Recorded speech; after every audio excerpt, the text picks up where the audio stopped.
आप सबका super concept classes में स्वागत है। और आज की इस वीडियो में आप लोगों को क्लास 12 भूगोल का very very important 9 subjective questions कराने वाला हूं। तो आप लोग वीडियो पर कंप्लीट बने रहें और यहाँ पर मैं आप लोगों को हर एक क्वेश्चन का आंसर बहुत ही सिंपल तरीके से और इजी तरीके से बताऊंगा। तो देखिए हमारे पास जो सबसे पहला जो क्वेश्चन है, क्वेश्चन नंबर 1 क्या है कि चाय के लिए आवश्यक भौगोलिक दशाओं की व्याख्या करें। देखो भाई, एक तो आप लोगों को चाय कर लेना है और एक आप लोगों को चावल कर लेना है, जो वेरी वेरी इंपॉर्टेंट है। चाय और चावल, एक आप लोग कपास भी कर सकते हैं। ये तीन चीज अक्सर एग्जाम में पूछे जाते हैं, चाय, चावल और कपास। तो अभी हम लोग यहाँ पर सबसे पहले चाय के बारे में देख लेते हैं। तो देख लीजिए, यहाँ पर मैंने लिखा है कि चाय उत्पादन के लिए निम्नलिखित भौगोलिक दशाओं का होना आवश्यक है। एक एक करके डिस्कस करते हैं कि यहाँ पर क्या क्या होना चाहिए। सबसे पहला पॉइंट देखते हैं कि चाय की खेती के लिए गर्म और आर्द्र जलवायु की आवश्यकता पड़ती है। तो इसमें हमारा गर्म और आर्द्र जलवायु होना चाहिए। चाय के पौधों की जड़ों में वर्षा का पानी एकत्रित नहीं होना चाहिए। देखिए, चाय का जो पौधा होता है, उसका जो जड़ होता है, वहां पर वर्षा का पानी वहां पर जमा नहीं होना चाहिए। चाय के उत्पादन के लिए 150 सेंटीमीटर से 200 सेंटीमीटर तक की वर्षा उपयुक्त है। ठीक है, यानी कि 150 सेंटीमीटर से लेकर 200 सेंटीमीटर तक अगर वर्षा है तो भाई सफिशिएंट है, कोई दिक्कत नहीं है। आगे चलिए, आगे क्या है देखिए, अगला जो पॉइंट है कि चाय के पत्तियों के विकास के लिए उच्च आर्द्रता होनी चाहिए। आर्द्रता थोड़ा उच्च होना चाहिए, ज्यादा होना चाहिए। चाय के पौधों के लिए उपजाऊ दोमट मिट्टी का होना आवश्यक है, जिसमें ह्यूमस की मात्रा अधिक होनी चाहिए। ये बात हो गया। चाय की खेती के लिए खुली धूप का होना आवश्यक है, मतलब खुला एरिया होना चाहिए, खुला धूप वहां पर मिलना चाहिए, जो चाय की खेती के लिए एकदम बेस्ट है। आगे क्या है, चाय एक बागानी फसल है। बागान की मिट्टी की उर्वरता बनाए रखने के लिए नाइट्रोजन युक्त उर्वरक डालने की आवश्यकता होती है। चाय के पौधों को उगाने तथा चाय की पत्तियों को तोड़ने के लिए सस्ते मजदूरों की आवश्यकता पड़ती है। विशेष रूप से इस कार्यों में स्त्रियां और लड़कियों को लगाया जाता है। ये हो गया हमारा इसका आंसर। वेरी इंपॉर्टेंट क्वेश्चन था, नोट कर लीजिए, देख लीजिए। आगे बढ़ते हैं, क्वेश्चन नंबर 2 की ओर चलते हैं। देख लेते हैं क्वेश्चन नंबर 2 हमारे पास क्या है कि जनसंख्या के वितरण को प्रभावित करने वाले कारकों का उल्लेख करें। जनसंख्या के वितरण को प्रभावित करने वाले कारक क्या क्या है। सबसे पहला है हमारा भौगोलिक कारक। भौगोलिक कारक देख लेते हैं। भौगोलिक कारक के अंतर्गत है हमारा सबसे पहला जल की उपलब्धता। देखो भाई, जहां पर जल एकदम आसानी से मिलेगा, जो लोग रहेंगे ना वही जगह पर रहना ज्यादा पसंद करेंगे, क्योंकि वहां पर उनको जल एकदम आसानी से मिल जाएगा, चाहे कृषि करने के लिए हो, चाहे पीने के लिए हो, नहाने के लिए हो, किसी भी चलते हो। तो मैंने लिखा कि जल की उपलब्धता, लोग उन क्षेत्रों में बसने को प्राथमिकता देते हैं जहां जल आसानी से उपलब्ध होता है। भू आकृतियां, उबड़ खाबड़ और उच्च भूमियों की तुलना में लोग समतल और मैदानी भागों में अधिक निवास करते हैं। देखिए, जो उबड़ खाबड़ जो इलाका है, जो पर्वत या फिर पहाड़ी वाला जो इलाका है, वे सब जगह पर लोग रहना उतना ज़्यादा पसंद नहीं करते हैं, बल्कि जो समतल जो होता है, जो मैदानी भाग है, ये सब जगह में लोग रहना ज़्यादा पसंद करते हैं। आगे चलिए, थर्ड नंबर में क्या है, जलवायु। देखिए, अगर जलवायु जहाँ पर अच्छा रहेगा, जो हमारे लिए अनुकूल हो, वैसे जलवायु में हम लोग रहना पसंद करेंगे। तो वही चीज लिखा गया है कि विषम जलवायु की तुलना में सम जलवायु प्रदेशों में जनसंख्या का उच्च घनत्व पाया जाता है। जहां पर अच्छा जलवायु होगा भाई, जनसंख्या भी वहीं पर अधिक मात्रा में पाया जाएगा। उपजाऊ मृदाएं कृषि कार्यों के लिए आवश्यक है, अतः बंजर भूमियों की तुलना में उपजाऊ भूमियों में अधिक जनसंख्या निवास करती है। जो देखो भाई, जो बंजर भूमि है वहां पर अधिक जनसंख्या निवास नहीं करेंगे, बल्कि जो उपजाऊ भूमि है वहां पर अधिक मात्रा में जनसंख्या निवास करेंगे। आर्थिक कारक देख लेते हैं कि किसी नगर की अच्छी सुविधाएं लोगों को नगरों की ओर खींचते हैं। जिस नगर की सुविधाएं बहुत ही अच्छी होगी, जहां पर हर एक चीज हमें अच्छे तरीके से मिल जाएगा, वहीं पर लोग रहना ज्यादा पसंद करते हैं। सामाजिक एवं सांस्कृतिक कारण क्या है देख लो भाई, तो कुछ स्थान धार्मिक अथवा सांस्कृतिक महत्व के कारण अधिक लोगों को आकर्षित करते हैं। बहुत सारे ऐसी जगह है जो हमारा सांस्कृतिक है या फिर सामाजिक है, कुछ धार्मिक वगैरह वहाँ पर मान्यता है, तो वही सब जो जगह होता है ना, वहाँ पर भी लोग अधिक मात्रा में आकर्षित होते हैं, जाते हैं, रहते हैं। तो ये बात हो गया, ये हो गया इसका आंसर। आगे चलिए अगला क्वेश्चन देख लेते हैं। क्वेश्चन नंबर 3 क्या है देख लो भाई।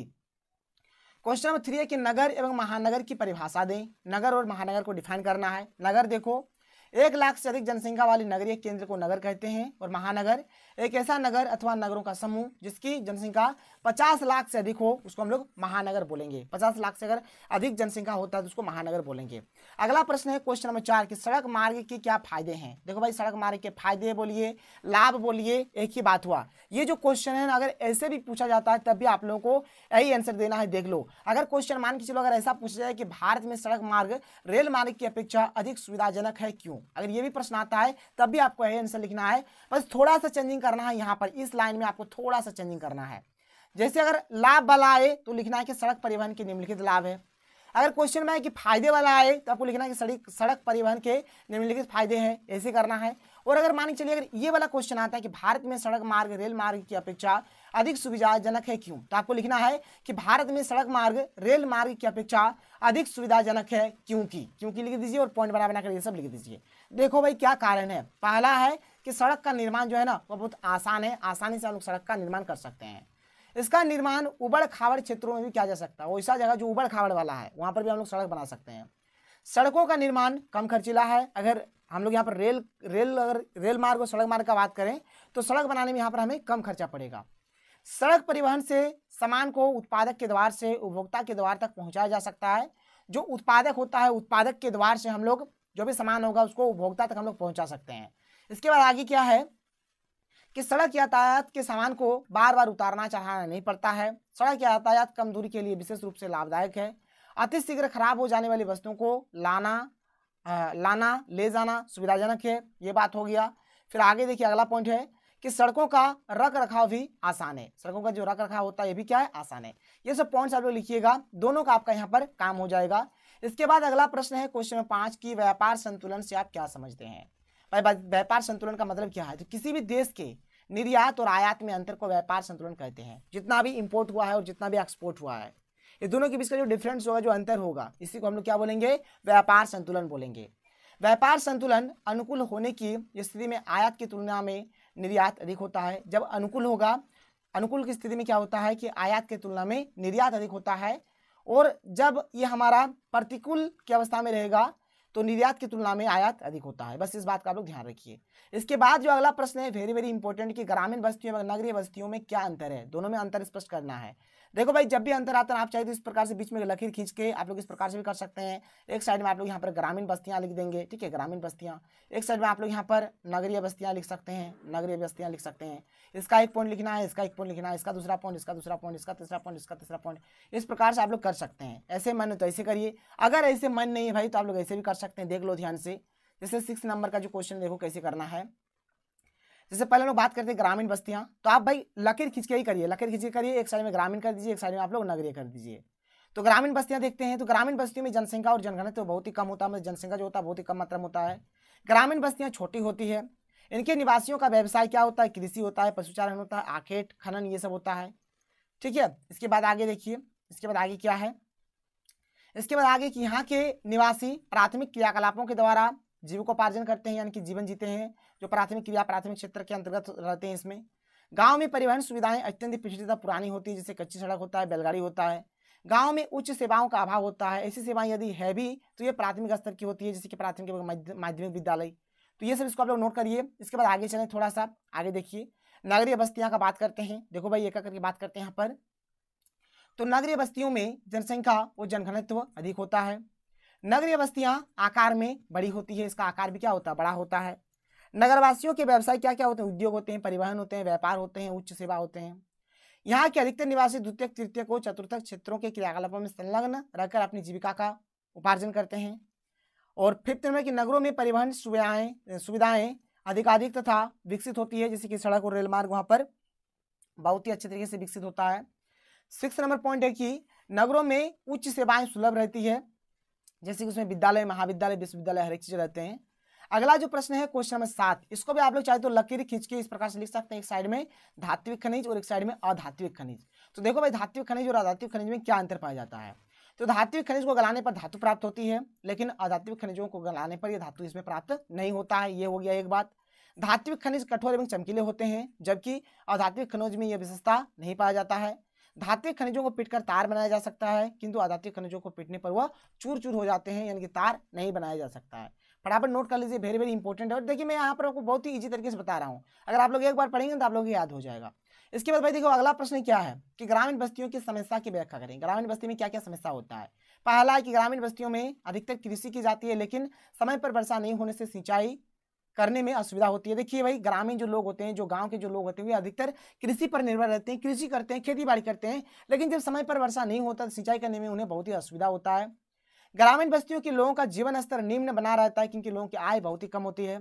ग्रामीण बस्तियों का आकार छोटा होता है, जिससे कुशल मानवीय संसाधन कम रहता है, वहाँ पर संसाधन अधिक मात्रा में नहीं पाया जाता है। ग्रामीण बस्तियों में आधुनिक सुविधाएं बहुत ही कम रहती है। ग्रामीण बस्तियों में शिक्षा का स्तर निम्न रहता है, शिक्षा भी वहाँ पर बहुत ही निम्न स्तर का होता है। ग्रामीण बस्तियों में अच्छे स्कूल और कॉलेज नहीं होते हैं, वहाँ पर ना तो अच्छे स्कूल होते हैं ना ही अच्छे कॉलेज होते हैं। ग्रामीण बस्तियों में परिवहन और चिकित्सा की सुविधाएं कम रहती है, वहाँ पर परिवहन का और चिकित्सा का सुविधा भी बहुत ही कम रहता है। देखिए भाई, जो अगला क्वेश्चन है क्वेश्चन नंबर 9, जो कि एक अच्छा वाला प्रश्न है हमारा कि बृहत उद्योग एवं लघु पैमाना उद्योग में अंतर स्पष्ट करें। यानी बड़ा उद्योग और छोटा उद्योग, जैसे कि लघु उद्योग और जो बृहत उद्योग है, इसमें क्या यहाँ पर अंतर पाया जाता है, जो कि वेरी इंपॉर्टेंट क्वेश्चन है। चलिए हम लोग इसके आंसर को देख लेते हैं भाई, वेरी इंपॉर्टेंट है, ठीक है, आप लोगों के एग्जाम में शायद पूछा जा सकता है, इसलिए कर लीजिए इसको आप लोग एकदम अच्छे तरीके से, जो मैं आप लोगों को बता रहा हूँ देख लीजिएगा, करके समझ लीजिए। देखिए पहला क्या है, जो लघु उद्योग है एक साइड में लिखा है, एक साइड में बृहत उद्योग लिखा है। तो लघु उद्योग जो है ये छोटे पैमाने पर होता है और बृहत उद्योग हमारे बड़े पैमाने पर होता है। जो लघु उद्योग होता है इनमें ऊर्जा से चलने वाली साधारण मशीनें प्रयोग की जाती है और इसमें अति आधुनिक यानी एकदम मॉडर्न वाला, एक तो ऊर्जा से चलेंगे इसमें भी वही बात है, बट इसमें ऑटोमेटिक मशीन जो होता है उस तरीके मशीन जो ऊर्जा से चलेंगे और एकदम जो लेटेस्ट मॉडल वाला है उस सब मशीन का यहाँ पर यूज होता है। इन उद्योगों में कम पूंजी तथा कम श्रम की आवश्यकता होती है और इसमें अधिक पूंजी और अधिक श्रम की आवश्यकता होती है। स्थानीय बाजार से उपलब्ध न होने पर कच्चा माल दूर स्थित स्थानों से प्राप्त किया जाता है। इसमें जो ये देखिए, स्थानीय बाजार से उपलब्ध न होने पर, अगर स्थानीय बाजार से अगर इनको सामान नहीं मिला तो जो कच्चा माल होता है तो दूर से मंगाता है। कच्चा माल बहुत दूर स्थित प्रदेशों से प्राप्त किया जाता है। आवश्यकता पड़ने पर कच्चे माल का आयात किया जाता है, क्योंकि भाई देखिए ये तो बड़े स्तर पर है, तो बड़े स्तर पर ये मतलब जो भी करेगा इम्पोर्ट एक्सपोर्ट जो भी करेगा ये बड़े स्तर पर करेगा। इसमें देखिए लघु में गुणवत्ता का विशेष ध्यान नहीं रखा जाता, लेकिन इसमें गुणवत्ता का विशेष ध्यान रखा जाता है। लघु उद्योगों का प्रबंध साधारण होता है और इसमें बड़े पैमाने के उद्योगों का प्रबंध बड़ा जटिल होता है। उत्पादन को बाहर के बाजारों में बेचा जाता है और उत्पादन को दूर स्थित बाजार में बेचा जाता है, इसका निर्यात भी किया जाता है। मतलब इसमें मैंने आप लोगों को बताया, इसमें जो भी कुछ सामान का इंपोर्ट एक्सपोर्ट वगैरह भी किया जाता है। तो ये हो गया हमारा आज का वीडियो। आगे आप लोगों को और बहुत सारा वीडियो मिलने वाला, तो आप लोग हमारे चैनल के साथ बने रहें। चैनल पर पहली बार आए हैं चैनल को सब्सक्राइब कर लीजिए। चलिए मिलते हैं अगले वीडियो में। थैंक यू, जय हिंद।